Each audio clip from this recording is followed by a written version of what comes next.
Halo teman-teman, kami dari kelompok 8 akan menjelaskan salah satu materi dari filsafat ilmu, yaitu mengenai hukum dan teori ilmiah.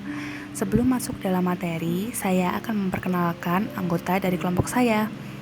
Yang pertama ada saya sendiri, Alvin Rizkita. Selanjutnya ada Diana Putri, dan yang terakhir ada Mirza Gulam. Mari kita masuk ke dalam materi pertama yang akan dijelaskan oleh Diana. Masuk ke dalam pembahasan yang pertama, yaitu hukum mempunyai hubungan sebab akibat. Yang dimaksudkan di sini, hukum menentukan hubungan sebab akibat antara peristiwa satu dengan peristiwa yang lain, tapi harus saling berkaitan. Jika peristiwa yang satu dengan yang lain tidak berkaitan, maka bukan merupakan peristiwa sebab akibat, karena tidak memiliki hubungan sebab akibat, sehingga tidak dapat dicari jalan keluarnya. Contohnya adalah kelahiran dan kematian. Keduanya terjadi susul-menyusul, tetapi kematian bukan disebabkan oleh kelahiran.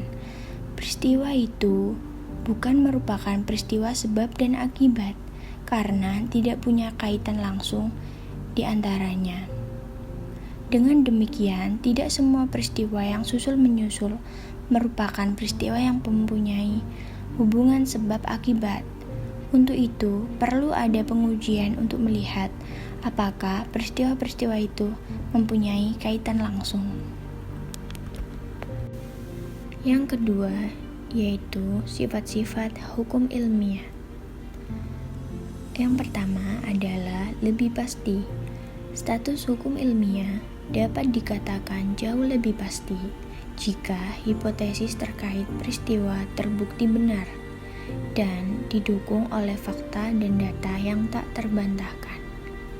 Walaupun bersifat lebih pasti, kebenarannya, yaitu fakta dan data, bersifat sementara, dikarenakan ada kemungkinan bahwa hukum tersebut kelak akan dibantah atau gugur oleh data yang baru. Sifat yang kedua yaitu berlaku umum atau universal.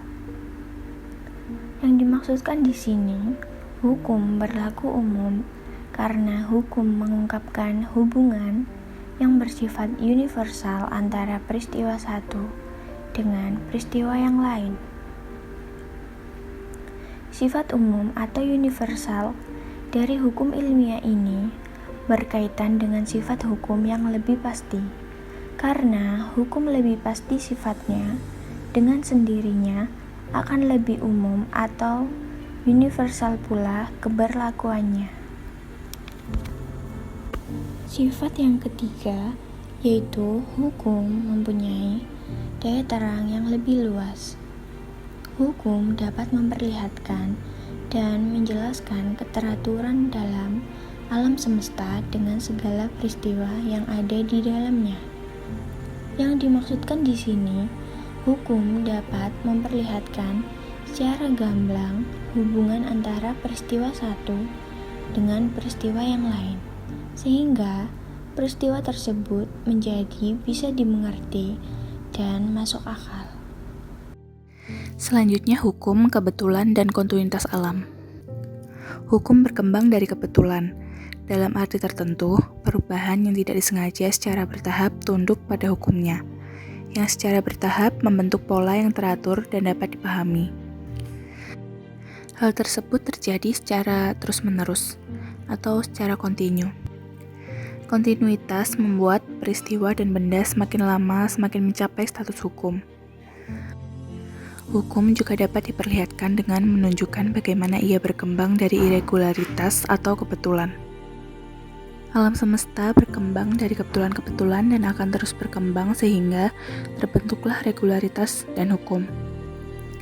Dari kebetulan-kebetulan di masa lampau, dunia berkembang dan bertumbuh ke arah hukum, ketetapan, dan regularitas. Selain kebetulan, munculnya keteraturan atau hukum alam juga bisa dipahami dalam konteks kontinuitas. Kontinuitas adalah fakta dasar dari semua hal. Kontinuitas merupakan elemen penting dalam perkembangan alam atau objek tertentu. Selanjutnya yaitu evolusi dan kontinuitas pengetahuan. Evolusi dan kontinuitas bukan hanya realitas alam, tetapi juga pengetahuan itu sendiri. Itu karena pemikiran manusia selalu berkembang. Penelitian oleh para ilmuwan tidak akan berhenti dan akan terus berlanjut.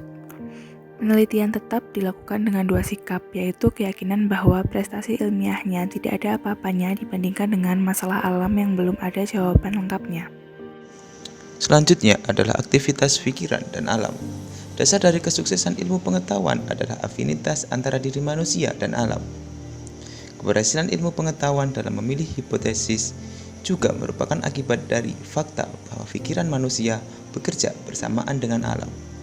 Dalam rumusan Kant, pengetahuan manusia terjadi karena kategori-kategori tertentu. Dalam akal budi manusia yang memungkinkannya untuk menangkap alam sebagai objek pengetahuan. Keberhasilan ilmu pengetahuan berangkat dari kepercayaan dasar bahwa budi manusia memiliki kemampuan natural yang mengenal realitas alam. Galileo menyebutnya dengan kepercayaan kepada il illumi naturale, natural light, or like nature. Jadi, ilmu pengetahuan berkembang karena insting budi atau intuisi budi yang langsung membentuk kebenaran dan keindahan alam. Yang keenam, ialah dari hukum menuju teori. Fungsi dari teori adalah untuk menjelaskan hukum ilmiah. Oleh karena itu, antara hukum dan teori ada kaitannya yang sangat erat.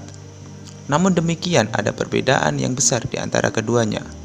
Hukum lebih bersifat empiris dan harus diperiksa dan ditolak berdasarkan fakta empiris. Sebaliknya, teori lebih merupakan pandangan umum yang sulit diperiksa langsung secara empiris.